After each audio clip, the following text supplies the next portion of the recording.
ఇంగ్లీష్‌లో మాట్లాడాలంటే భయమా? మీలాంటి వాళ్ళ కోసమే spoken English personal training classes వెంటనే జాయిన్ అవ్వండి.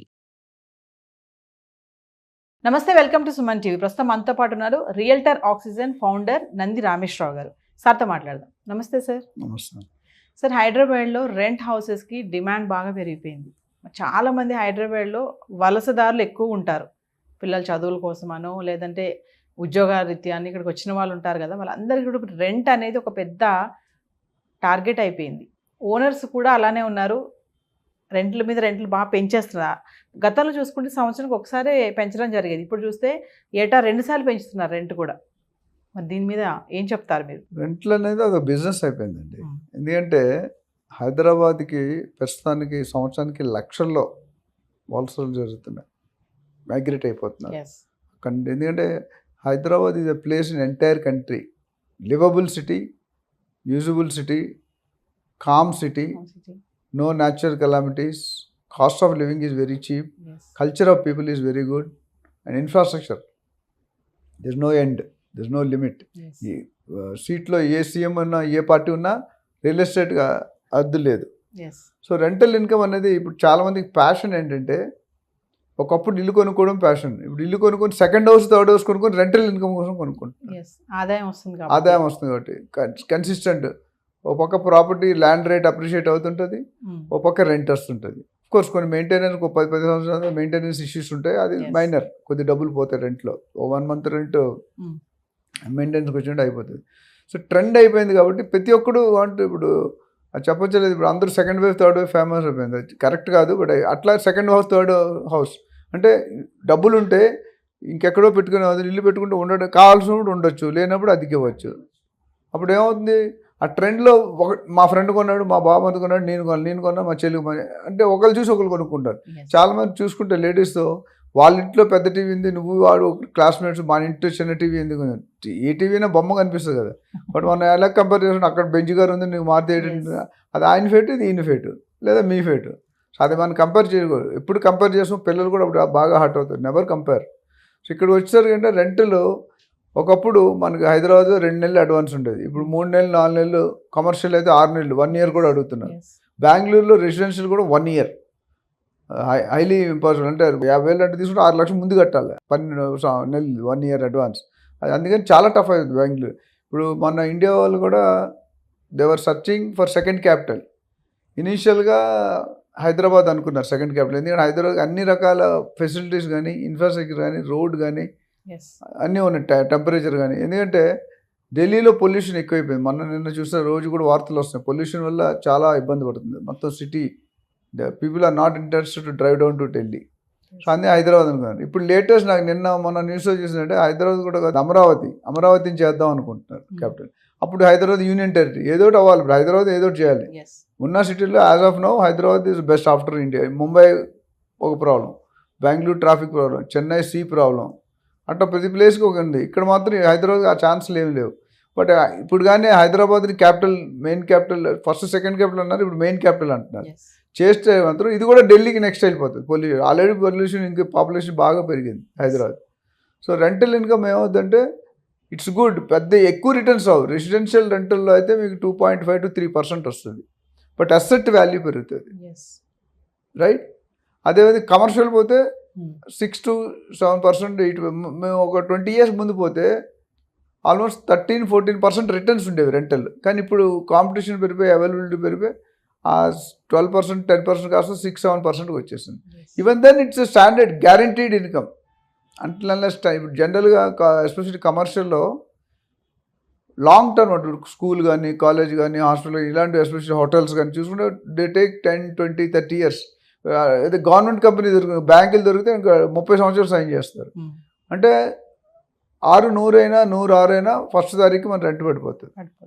ప్రైవేట్ అనేది కొద్దిగా రిస్క్ ఉంది. సో చాలామంది ఇప్పుడు రైల్వే ఆఫీసులకి, గవర్నమెంట్ ఆఫీసులకి, ఇన్కమ్ ట్యాక్స్ ఆఫీసులకి వీటికి ఇస్తుంటారు రెంట్ ఈజ్ అష్యూర్డ్. ఈ మిగతా ప్రైవేట్లో ఒక్కొక్కసారి డిలే అవుతుంది. బట్ ఓవరాల్గా చూసుకుంటే it's a good rental income. ఎందుకు పెడుతుందంటే పబ్లిక్ చాలామంది బయటకు వస్తున్నారు, అంటే హైదరాబాద్ బయట నుండి. అదేవిధంగా చాలామంది ఆఫీస్ దగ్గర ఉండాలనుకుంటారు. అదే సార్, ఇప్పుడు కొంతమంది అంటారు కదా, ఐటీ కంపెనీస్ ఉన్న దగ్గర అయితే దగ్గరలో తీసుకుందాం అపార్ట్మెంట్ అంటారు. ఆ ఏరియాలో చూసుకుంటే రెంట్లు ఇంకా దారుణంగా ఉన్నాయి.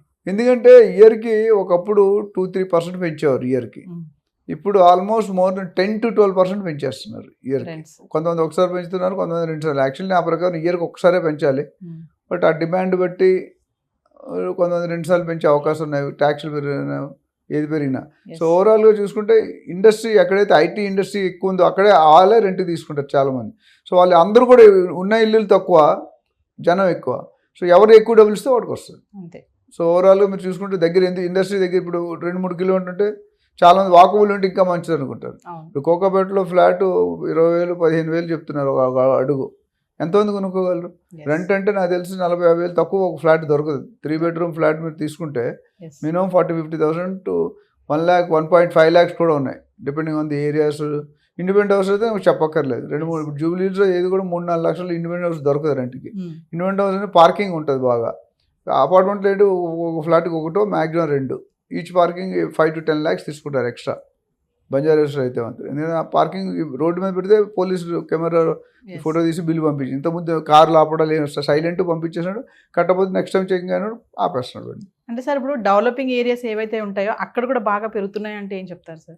Rents. అంటే ఇప్పుడు supply is less, demand is more, standard formula. Supply తక్కువ ఉంది, డిమాండ్ ఎక్కువ ఉంది. ఒకప్పుడు యుద్ధాలు అయినప్పుడు కండబలం గుండె బలం చూసారు, ఇప్పుడు డబ్బు బలం చూస్తున్నారు. Yes. Whoever has more benefit, more earning capacity వాడు ఎక్కువ పెడతాడు. ఇప్పుడు సపోజ్ నాకు ఒక వైస్ ప్రెసిడెంట్కో సీఈఓకి ఒక 5 లక్షలు శాలరీ అనుకోండి, 25% హెచ్ఆర్ఏ చూపించాలి. వాళ్ళు 1 lakh కొట్టు, బట్ మీరు నేను చూపించలేము కదా. Yes. వీ డోంట్ హ్యావ్ 1 lakhలో ఉండే లగ్జరీ మనకు లేదు. ఇప్పుడు 2 bedroom కూడా మినిమం చూసుకుంటే ఊరి చివరిలో 10,000 తక్కువ, 10-15,000 మినిమం. ఏది మన మెయిన్ సిటీకి ఒక 10-20 కిలోమీటర్ కూకట్పల్లి, పటాన్చేరు, లేకపోతే కుషాగూడ, ఈసీఎల్, ఏస్తో నగర్ అక్కడ కూడా 10-15,000 2 bedroom తీసుకుంటున్నారు వితౌట్ ఎనీ ఎమ్యూనిటీస్ ఉంటే ఇంకో 5,000 ఎక్కువ అవుతుంది.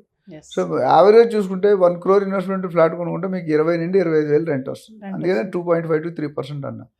సో ట్రెండ్ ఉన్నందుకల్లా మనం ఏం చేయాలి, మన అవసరం కూడా మన ఉద్యోగం అయితే మానుకోం కదా. అవును. ఓ 5,000-10,000 కన్నా మన భార్యకి, మన పిల్లలకి, తల్లిదండ్రులకి దగ్గర ఉండాలని దగ్గరలో తీసుకుంటారు 5,000. నాకు Yes. చాలామంది కస్టమర్స్ వస్తుంటారు. కుక్కటిపల్లిలో వాళ్ళిద్దరు వైఫ్ అండ్ హస్బెండ్ ఇద్దరు ఎంప్లాయీస్ 35,000 పెట్టి 2 bedroom తీసుకున్నారంట. బాగుంటుంది సార్, పాష్ ఉంటుంది. Posh. 2 bedroom 35,000 అవసరం. Yeah. నేను అది చెప్పాను, మీరు ఇల్లు కొనుక్కొని ఈఎంఐ కట్టుకోండి. ఈఎంఐ తక్కువ పడుతుంది మీకు. ఈఎంఐ కట్టిన నెక్స్ట్ 10 years 15-20 years మీకు ఇల్లు సొంతం అయిపోతుంది. Yes. So you're not wasting. దాని మీద మీకు ఐటీ ఎగ్జామ్స్ కూడా ఉంటుంది ఎవ్రీ ఇయర్. మీరు కట్టిన ఈఎంఐస్లో సర్టన్ పోర్షన్ మనకి ఎగ్జామ్షన్ వచ్చేస్తుంది.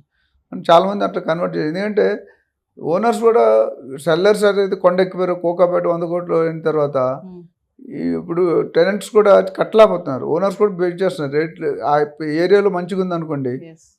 రేట్ పెంచుతారు. మీకు సచ్చినట్టు తీసుకుంటారు మీకు ఆఫీస్ దగ్గర. ఇప్పుడు ఎవరైనా గూగుల్ ఆఫీస్ దగ్గర కొండాపూర్లో ఇస్తానంటే హ్యాపీగా తీసుకుంటారు కదా. జేబేరి ఎన్క్లేవ్ అని ఒకటి ఉంది, మురళీమోహన్ గారు చేశారు. 750 రూపాయలు కమ్యూనిటీ గజం 90s లో ఈరోజు 2,50,000 ఉంది. Varies 750 rupees, varies 2,50,000. Yes. So ఓవరాల్గా రెంటల్ డిమాండ్ రాను పెరుగుతుంది. మేబీ RRR వచ్చిన తర్వాత కొద్దిగా ఎక్స్టెండ్ అయితే ఆ రోడ్డు ట్రావెల్ తగ్గుతుంది కదా. పీపుల్ ఆర్ గోయింగ్, పొల్యూషన్ కూడా దూరం వెళ్ళకుండా తక్కువ ఉంటుంది. You're coming towards city, the pollution levels are very high, noise levels are very high. Yes. నేను మొన్న ఫారెన్ కంట్రీకి వెళ్ళాను, థాయిలాండ్కి. ఒక్కడు కూడా హార్న్ కొట్టట్లేదు రోడ్డు మీద. ఒక కారు వెనకాల ఇంకో కారు, ఒక కారు వెనకాల ఒక వెనకాల, మధ్యలో 10 feet. ఎంత స్లో అంటే అసలు పబ్లిక్ నడుస్తుంటే 20 అడుగుల ముందే ఆపేస్తారు. ద డిసిప్లిన్ మన దగ్గర అది రాలేదు. ఒక్క సెకండ్ ఆగితే బంబాట్ చేస్తాడు, హార్ట్ అటాక్ వస్తాడు. Yes. సో ఓవరాల్గా real estate is going to, rental పెరుగుతుందంటే రియల్ ఎస్టేట్ పెరుగుతున్నట్టు. ఇల్లులు కావాలి కదా, అంటే కన్స్ట్రక్షన్ కావాలి కదా. Yes. ఇండియా కూడా కొన్ని లక్షల యూనిట్లు కావాలి రానున్న నెక్స్ట్ 10 yearsలో. బై 2030 $1 trillion బిజినెస్ ఉంది. బై 2040 $10 trillion ఉంది. ఇవన్నీ కూడా రియల్ ఎస్టేట్లో. అందుకని రేవంత్ రెడ్డి గారు రియల్ ఎస్టేట్ వింగ్ ఆయన దగ్గర పెట్టుకున్నారు. Yes. అంటే సార్ ఏదేమైనా ఇంటిపైన ఆదాయం వస్తుంది కాబట్టి ఈ రెంటల్ అనేది కూడా ఒక బిజినెస్ అయిపోతుంది కదా సార్. అయిపోయింది ఆల్రెడీ. సర్వీస్ అపార్ట్మెంట్స్ అని, రెంటల్ అని. మీరు సర్వీస్ అపార్ట్మెంట్ ఒక రూమ్ హోటల్కి 5,000 అంటే 1,500కి ఇస్తున్నాడు. సేమ్ ఫెసిలిటీ ఇంచుమించు. ఓన్లీ కొద్ది అంబియన్స్ ఉంటుంది, స్విమ్మింగ్ పూల్ అవి. కొంతమంది అవి కూడా పెడుతున్నారు. చాలా ఉన్నాయి హైటెక్ సిటీ, గచ్చిబౌలి, జూబ్లీస్ ప్రాంతాల్లో. ఒక రోజుకి 3,000 తీసుకుంటారు. ఇంత రూమ్ ఇచ్చి అందులో చిన్న కిచెన్ పెట్టేస్తారు. Room, kitchen and toilet. Yes. 3,000 అసలు అంత పడదు. వాళ్ళు రోజుకి 3,000 అంటే నెలకి ₹1,00,000 ఒక రూమ్కి వస్తుంది రెంట్. Room కి. అందులో ఖర్చులో ఒక 25-30% తీసిన 50,000 ఇంకా 50,000 profit. Yes. So So that is definitely going to rise, and it's going to continue for some more time. Yes. Thank you, sir.